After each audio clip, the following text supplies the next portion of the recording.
Hello everyone, how are you doing? This is MD Tech here with another quick tutorial. In today's tutorial, I'm going to show you guys how to set up and install your HP Tango X printer on your Windows computer. So this should hopefully be a pretty straightforward process, guys. And without further ado, let's go ahead and jump right in to it.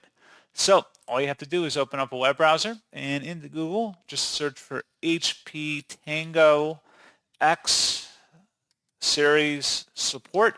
Best result should come back with an HP support page. It says HP Tango X. Go ahead and open up that link.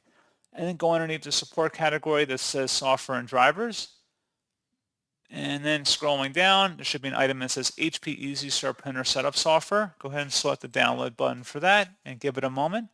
Once it's done downloading to your system, go ahead and open up that file to begin extracting it. And it should be a verified publisher, HP Inc. Select yes to proceed with the installation wizard here. You can make selection choices if you want to have a wired or wireless based connection, for example. And like I said, pretty straightforward process from here. And as always, thank you for watching. I do hope that I was able to help you out, and I do look forward to catching you all in the next tutorial. Goodbye.